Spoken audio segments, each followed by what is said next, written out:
வெண்ணிலா உயிரோடு இருக்கிற வரைக்கும் என்னால மாமாவை சொந்தமாக்கிக்கவே முடியாது. அவளுக்கு ஒரு முடிவு கட்டியே தீரணும். அப்போதான் முழுமையா முத்தரச மாமாவை நான் அடைய முடியும்.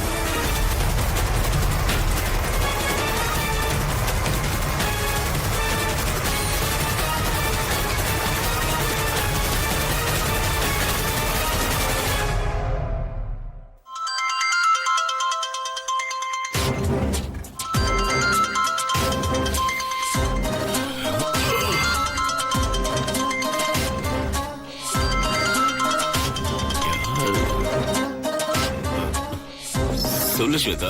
மருது, நான் இப்ப உடனே தென்னரசு சந்திக்கணும். பெரியப்பாவை கூட்டிக்கிட்டு வீட்டை விட்டு வெளில வாங்க, போலாம் ப்ளீஸ். இல்ல ஸ்வேதா, இந்த நேரத்துல எப்படி? ப்ளீஸ் மருது, இல்லன்னு சொல்லாதீங்க. நான் சொன்னது மட்டும் செய்யுங்க. வாடி. வாடியா? நீ வாடி. நிஷா, அது வந்துட்டேன். ஐயோ, என்ன பண்ண போறாளோ? முழு எபிசோடையும் Zee5இல் காணுங்கள்.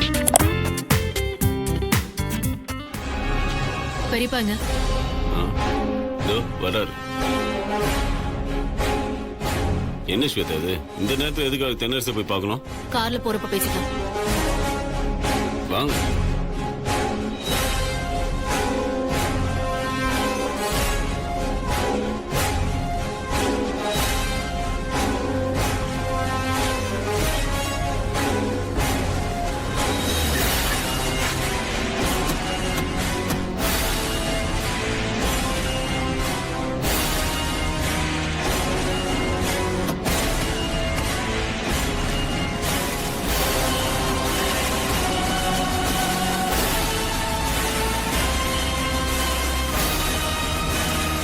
என்னாச்சு ஸ்வேதா? இந்த நேரத்துல கூப்பிட்டு அவசரமா அவர் சொல்லிருக்கு. ஏதாவது பிரச்சனையா? பிரச்சனைதான். என்னைக்கு நாம ஏற்படுத்தின அவ்வளோ பிரச்சனைல இருந்தோம் மாமா மீண்டு வந்தாரோ அப்போல இருந்து ஒரே பிரச்சனை தான். வழக்கமா நான் தான் ஏதாவது பிரச்சனையை உண்டு பண்ணுவேன். ஆனா இந்த வெண்ணிலா எனக்கே மிகப்பெரிய பிரச்சனைய உருவாயிட்டா. என்னாச்சு? மாமாவுக்கு கேக் வெட்டி முதல் ஆளா இன்னைக்கு பிறந்த நாள் வாழ்த்து சொல்லணும்னு நான் நினைச்சேன். ஆனா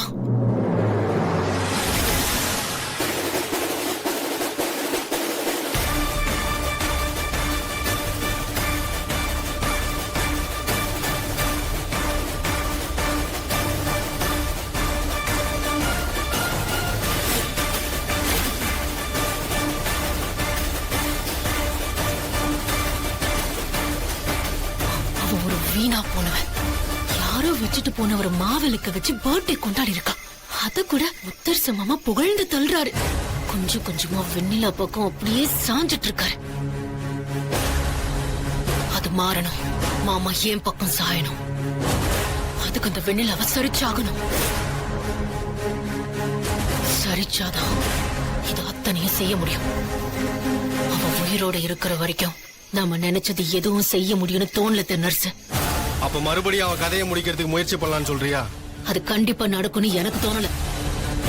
ஏன்னா அந்த வெண்ணிலா சாதாரண ஆள் கிடையாது. எனக்கு அவ மேல மிகப்பெரிய சந்தேகம் இருக்கு. என்ன ஸ்வேதா, அவளே வீட்டுல சமையல் வேலையும் எடுபுடி வேலையும் பண்ணிட்டு தெரியுதா? அவளை போய் சாதாரண ஆள் இல்ல அதையும் இதையும் பண்றான்னு பெருசா சொல்லிட்டு இருக்க. என்ன ஸ்வேதா இதெல்லாம்?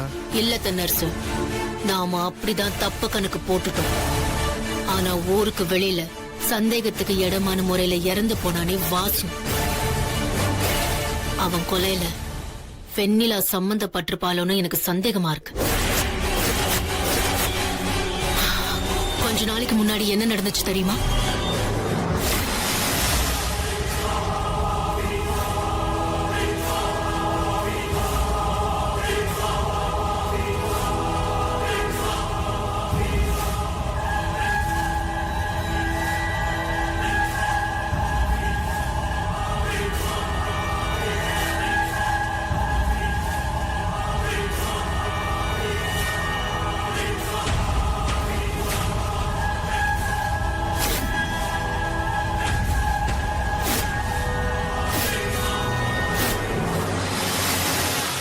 மறுபடியும் திட்டம் போட்டு அவளை தூண்டி விடணும். அப்படி தூண்டி விட்டு அவளை கொலகாரியா மாத்தி அதை ஷூட் பண்ணி ஆதாரத்தை உருவாக்கணும். அந்த வீடியோவை ஆதாரமாக்கி அவ மீண்டு வராதபடி ஜெயிலுக்கு அனுப்பணும். இல்லனா நமக்கு வேற வழியே இல்லை. நம்ம கையால அவளை கொல்றதை விட சட்டப்படி அவளை கொல்றதுக்கு என்ன முயற்சி பண்ணணுமோ அதை பண்ணணும்.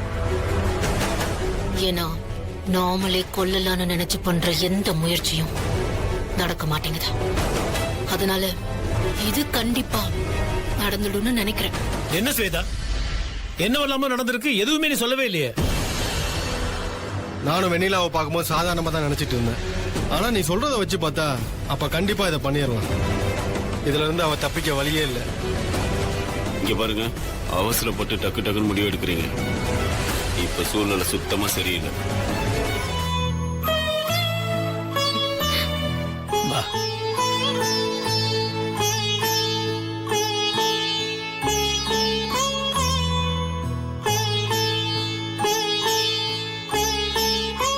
என்னாச்சு? ஏன் இப்படி ஆடாம அசையாம அடிமேல் அடி வச்சு வர?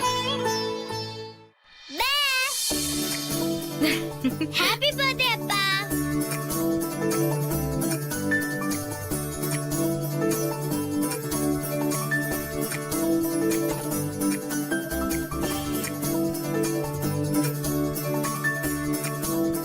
தேங்க்யூ செல்லக்குட்டி, தேங்க்யூ. அண்ணா ஹாப்பி பர்த்டேண்ணா. தேங்க்ஸ் ஜனனி. ஜனனி அத்தை, அப்பாவுக்கு விஷ் பண்ணியாச்சு. இந்த நிமிஷத்துல இருந்து அப்பா கூட நீங்களும் பேசக்கூடாது, நானும் பேச மாட்டேன். டேய், என்னடா இப்படி ஒரு குண்டை தூக்கி போடுற? ஏண்டா செல்லம், இப்பதான் பதுங்கி இருந்து பாஞ்சு அப்பா மேல உட்காந்து முத்தலாம் கொடுத்து பிறந்த நாள் வாழ்த்துக்கள் சொன்னீங்க. அப்புறம் திடீர்னு கோச்சிட்டு என்ன அர்த்தம்? நேத்துக்கு ஏன் வீட்டுக்கு வரவே இல்ல? பர்த்டேக்கு கேக் வெட்டலாம், விஷ் பண்ணலாம்னு ஆசையா இருந்தேன். நைட்டு 11 மணிக்குள்ள சித்தி வீட்டுக்கு வந்துடுறேன்னு சொல்லுச்சு. சித்தியும் வரல, நீங்களும் வரல. சாரி தப்புதான். என் ருத்ரகுட்டி வந்து பார்க்க கூடாது, இந்த மாதிரிலாம் பண்ணுன்னு அப்பா நினைப்பேனா? நினைக்க மாட்டேன்ல. நானும் வெளியில சின்ன கோவிலுக்கு போயிருந்தோமா, கோவிலுக்குள்ள மாட்டிக்கிட்டோம். அதனால தான் வர முடியல. சாரி. இன்னொரு தடவை அப்பா அப்படிலாம் பண்ண மாட்டேன். அப்பா மன்னிச்சிடுறீங்களா? என்ன இருந்தாலும் அப்பா பண்ண தப்பு தான். ருத்ரகுட்டி வேற கோவமா இருக்காங்க. இப்ப என்ன பண்ணலாம்? அப்பாவுக்கு ஒரு பனிஷ்மெண்ட், ஓகேவா?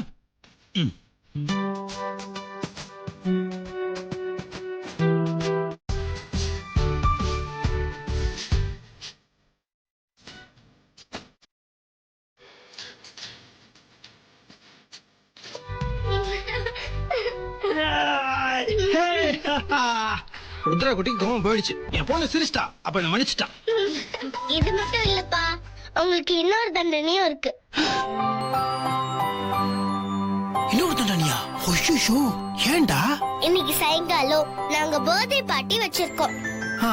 அந்த பார்ட்டியில நீங்க கலந்துக்கிட்டு நீங்க கேக் வெட்டணும். அதுக்கப்புறம் சர்ப்ரைஸ் ஆன கிஃப்ட் எல்லாம் இருக்கு. சர்ப்ரைஸ் கிஃப்டா? எதுக்கு ருத்ரகுட்டி? நீ என் பிறந்த நாளை கொண்டாடணும்னு நினைக்கிறேன், அதுவே எனக்கு பெரிய சர்ப்ரைஸ் கிஃப்ட். அது போதும்டா. எல்லாத்துக்கும் மேல ஏன் இந்த பிறந்த நாளுக்கு என் பொண்ணு என் கூட இருக்கா. நீ என் கூட இருக்கல செல்லம், அது எனக்கு போதும். அதுவே எனக்கு பெரிய கிஃப்ட்.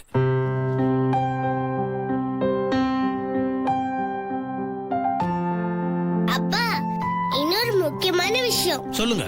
போன பர்த்டேக்கு சித்தி அவங்களுக்காக வேட்டி சட்டையெல்லாம் வாங்கி வச்சிருந்தாங்களாம்.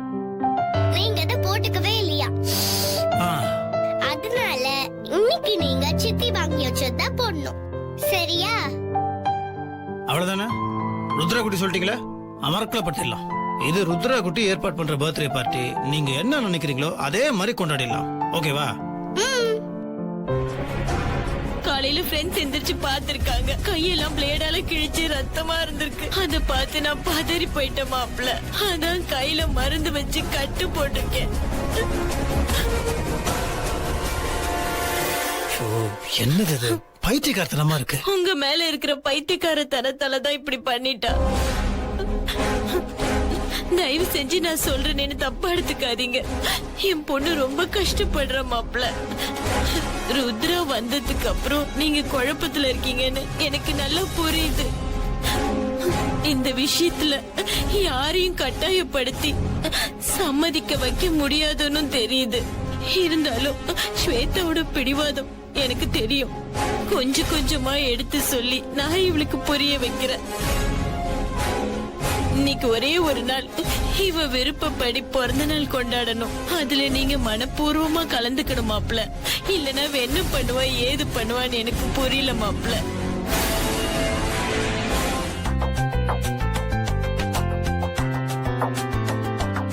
சீக்கிரமா போ நிஷா. முடிஞ்சதா? முடிஞ்சது. ஏய் பிரியா என்னாச்சு? வா. ஓகே ஸ்வேதா, எல்லாம் முடிஞ்சது.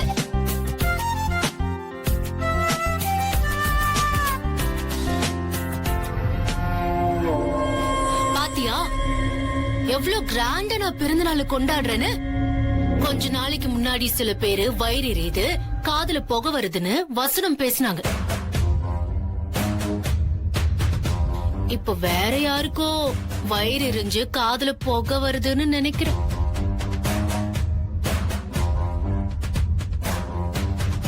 வீடு இப்ப ரொம்ப அழகா இருக்குல்ல? எல்லாமே அவங்க மனசு மாதிரி தான் அமையும்.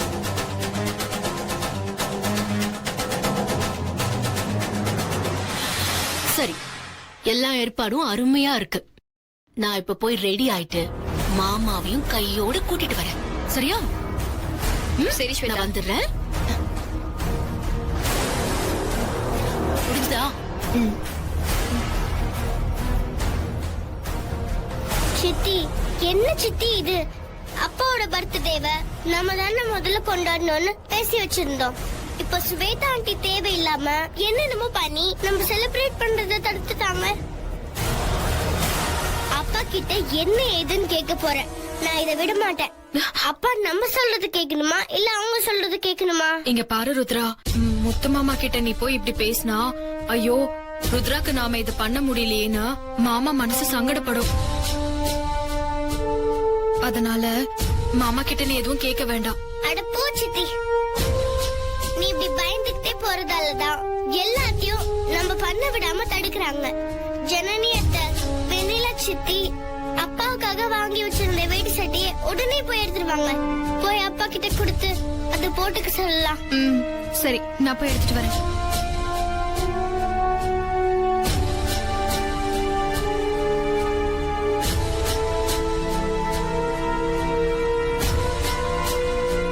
அண்ணி, நானும் ருத்ராவும் இது அண்ணன் கிட்ட போய் கொடுத்துட்டு வரோம். வா போலாம்.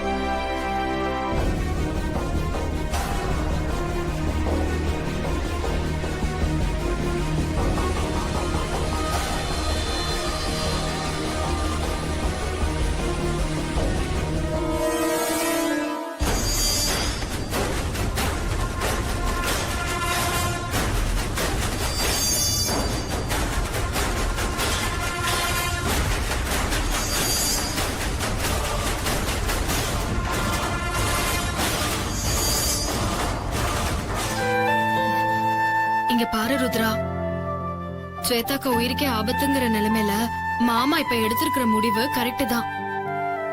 இது அவரா எடுத்த முடிவு இல்ல. முத்து மாமா நீ நினைச்ச மாதிரி பிறந்த நாள் கொண்டாடதான் ஆசைப்பட்டாரு.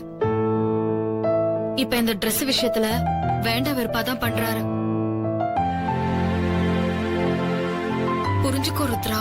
இல்ல சித்தி, அப்பா என்னதான் வேண்டாம் வெறுப்பா பண்ணாலும் கடைசியில அவங்க தானே இதுல ஜெயிச்சாங்க.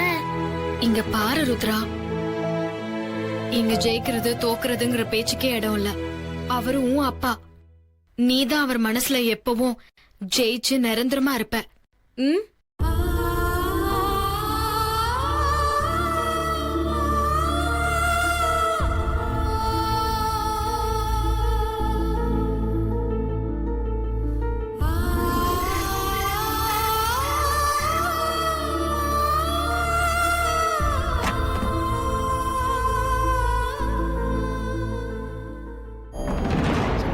நீயே எனக்கு கப்பங்கட்டு நீ.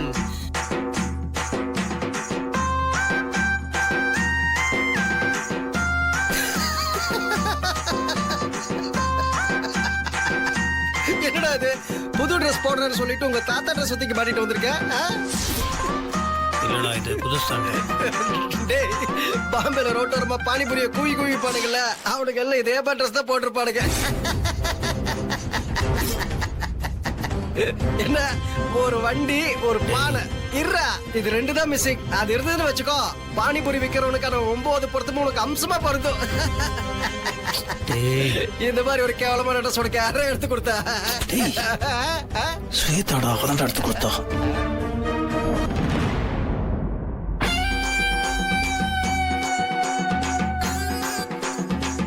மாப்பிள இந்த ட்ரெஸ்ல நீ பானிபுரி விக்கிற மாதிரி இல்லன்னு சொல்ல வந்த. அப்படியே ஜம்முன்னு மாப்பிள மாதிரி இருக்க. Sorry Shweta, slip of the tongue. தப்பா எடுத்துக்காத. பரவாயில்ல மாமா, வாங்க. ஆ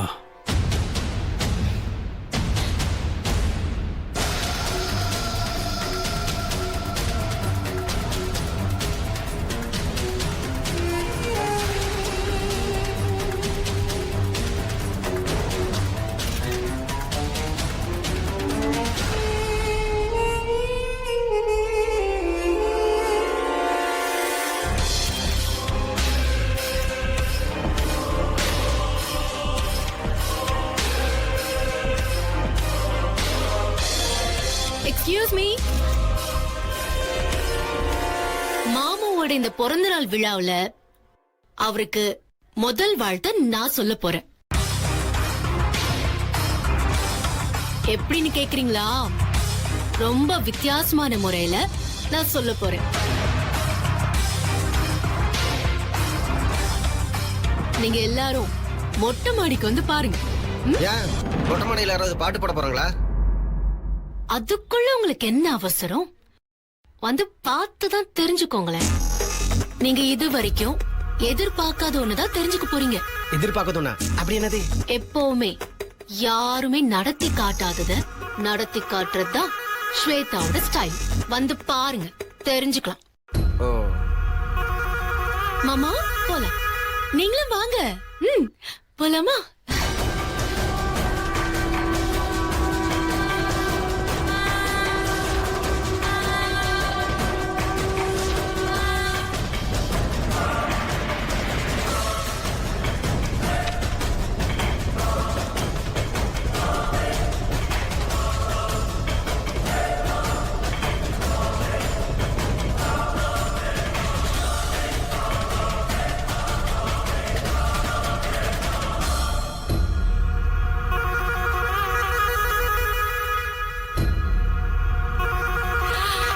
எல்லாரும் வந்துட்டீங்களா?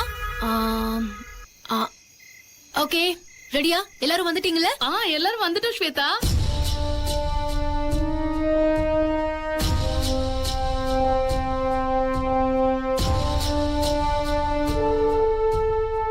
எல்லாரும் வானத்தை பாருங்க. ஏன் மழை ஏதாவது வரப்போதா? இல்ல எனக்கு தெரிஞ்ச மேல இருந்த மழை தான் வரும். அப்படி ஏதாவது இருந்தா சொல்லு, குடம் எடுத்துட்டு வந்துடுறேன். அக்ஷயா,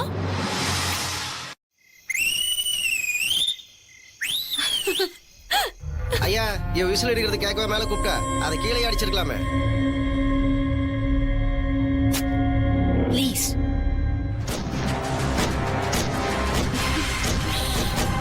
ஹாப்பி பர்த்டே மாமா.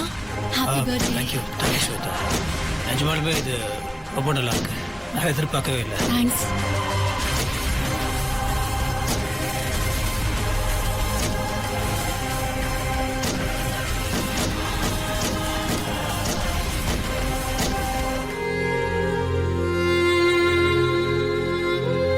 உடம்புக்கு முடியாம ஆஸ்பத்திரியில படுத்துட்டு இருந்தப்போ பஞ்சாயத்து அது இதுன்னு ஏகப்பட்ட பிரச்சனை.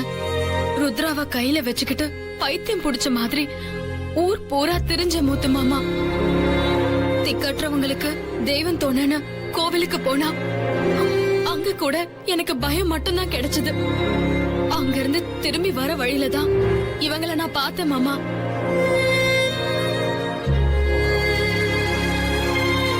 பக்கத்து ஊர்ல இருக்கிற அன்னை தெரசா ஆசிரமத்தை சேர்ந்தவங்க. இவங்க எல்லாருமே வாடகை கொடுக்க வழி இல்லாததுனால வீட்டுக்காரங்க இவங்களோட பொருள் துணிமணி எல்லாத்தையும் தூக்கி வெளியில வீசிட்டாங்க. எல்லா குழந்தைங்களும் கதறி அழுதுட்டு இருந்ததை பார்க்கும்போது என் மனசு தாங்கல முத்து மாமா. இவங்களோட கஷ்டத்துக்கு முன்னால நம்மளோட கஷ்டம் எல்லாம் ஒண்ணுமே இல்லைன்னு என் மனசுக்கு பட்டுது. நானா ஒரு முடிவெடுத்து அந்த வீட்டுக்காரங்க கிட்ட உன் பேரை சொல்லி 1 மாசம் டைம் கேட்டேன். அதுக்குள்ள நீ குணமாகி வந்துட்டா கண்டிப்பா நீ உதவி செய்வாங்கிற நம்பிக்கையில உன் சார்பா நான் வாக்கு கொடுத்துட்டேன் முத்து மாமா.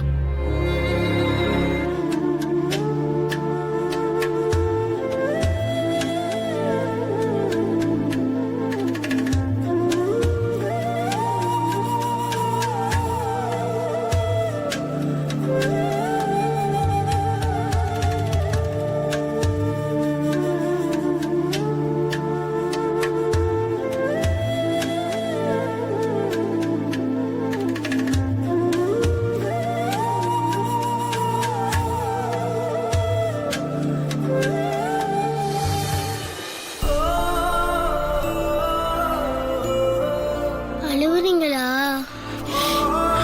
இல்லடா, அது உங்க எல்லாத்தையும் பார்த்தல அந்த சந்தோஷம்.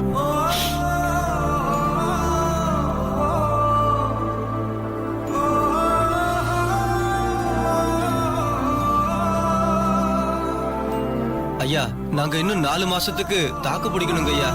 வெளியில எல்லாம் நிறைய இடத்துல உதவி கேட்டிருக்கோம் ஐயா. ஏதாவது நன்கொடை வந்துரும். அது வரைக்கும் சமாளிச்சா போதுங்க ஐயா. சின்ன வயசுல இருந்தே இந்த குழந்தைங்க ஒன்னோட ஒண்ணு பழகி இருக்கு. ஆளுக்கு ஒரு திசையில இதுங்களை பிரிச்சு போட்டா பெரிய பாவம். ஏற்கனவே எந்த உறவும் இல்லாம ஆதரவு இல்லாம ஒன்னா சேர்ந்து வாழ்ந்துகிட்டு இருக்காங்க. இப்படி இருக்கிற இவங்கள தனித்தனியா பிரிச்சு வேற வேற ஆசிரமங்கள்ல சேர்க்க வேண்டிய நிலைமை வந்துரும். அதை நினைச்சாதாங்க என் மனசுக்கு கஷ்டமா இருக்கு.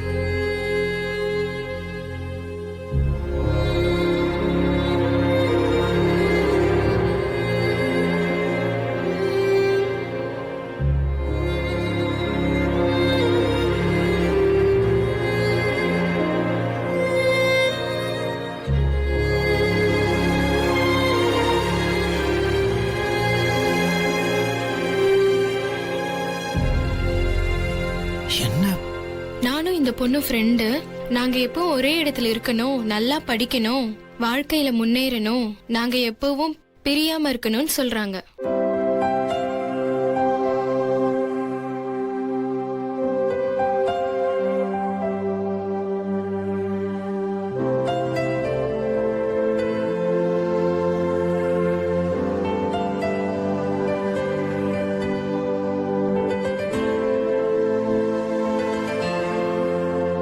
எங்களுக்கு ஒரு நாளைக்கு ஒருவேளை தான் சாப்பிடுறதுக்கு சாப்பாடு கிடைக்குது. அதுக்கே ஐயா பல பேர்கிட்ட கையேந்தி நிக்கிறாரு. நாம அவரை கஷ்டப்படுத்துறோமோன்னு மனசுக்கு ரொம்ப கஷ்டமா இருக்கு. என்ன பண்றது, எங்களால உடனே எதுவும் பண்ண முடியாதே அப்படின்னு சொல்றாங்க ஐயா.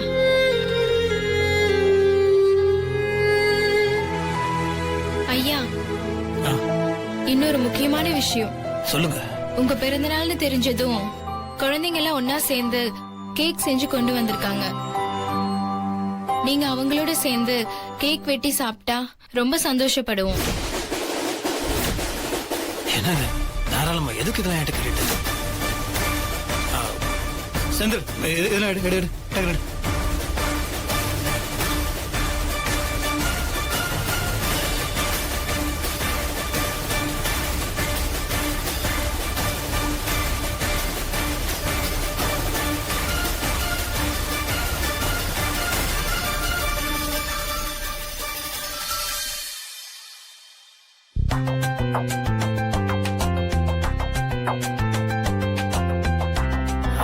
குதிரைக்குட்டி, இங்க வாங்க.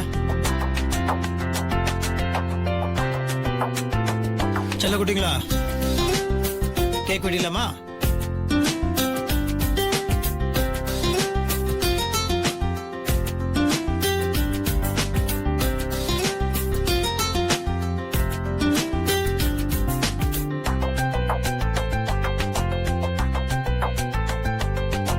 இப்ப நம்ம எல்லாரும் முத்தண்ணனுக்கு ஹாப்பி பர்த்டே பாட போறோம். என்ன பாருங்க. Happy birthday to you.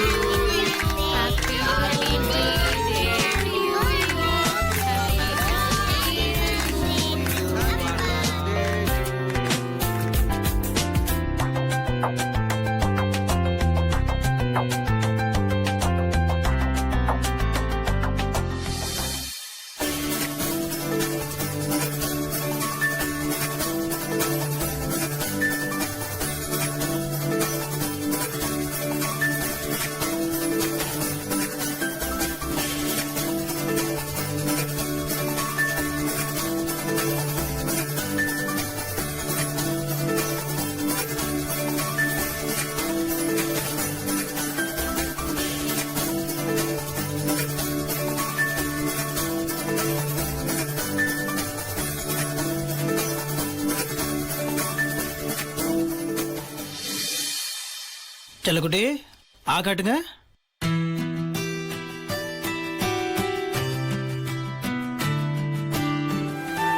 இனிமே ஆசிரமத்துக்கு அடிக்கடி நான், ருத்ரா குட்டி, வெண்ணிலா எல்லாருமே வருவோம். ம்? நாங்க இதை மறக்கவே மாட்டோங்க ஐயா.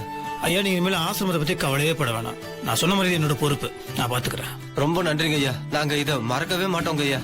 நாங்க நாங்க வரோங்க வரோங்க ஐயா. ஐயா. வாங்க போலாம்.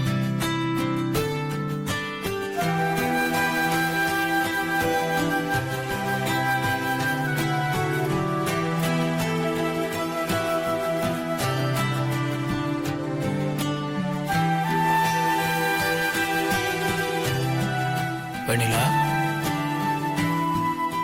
நிஜமாலுமே சொல்றேன், அடுத்தவங்களுக்கு உதவணுன்ற உன்னோட நல்ல மனசு யாருக்குமே வராது.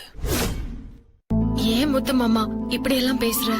உண்மையிலேயே யாரு கஷ்டப்படுறாங்கன்னு கண்டுபிடிச்சு அவங்களை சரியான நேரத்துல சரியான இடத்துக்கு கொண்டு வந்திருக்க பாரு, பெரிய விஷயம்.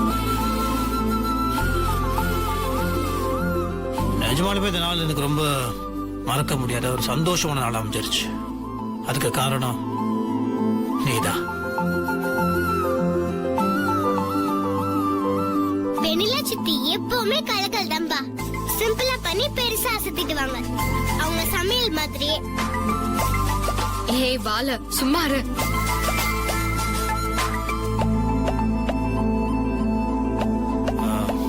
ஸ்வேதா, நீ ஆசைப்பட்ட மாதிரியே எனக்கு 3 கிஃப்டையும் கொடுத்துட்ட. எல்லாம் நல்லபடியா முடிஞ்சிருச்சு. கேக் மட்டும் நீ வாங்கின கேக்கை கட் பண்ண முடியல, பாவம். பசங்க வாங்கிட்டு வந்த கேக்கை நான் கட் பண்ணிட்டேன். நீ ஒண்ணு பண்ணு, நீ வாங்கின கேக்கை நீ உன் கையாலே கட் பண்ணி எல்லாருக்கும் கொடுத்துரு. உனக்கு சந்தோஷம் தானே? சந்தோஷம் தான். சரி, நான் என் ரூமுக்கு போறேன். சூப்பர் சித்தி, கலக்கிட்ட.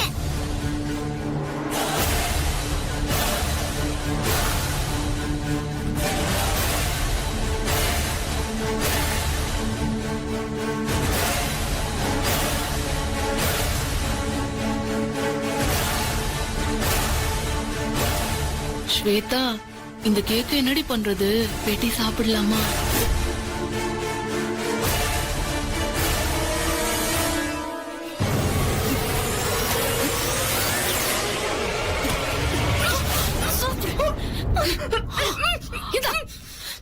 சாப்பிடு, சாப்பிடு.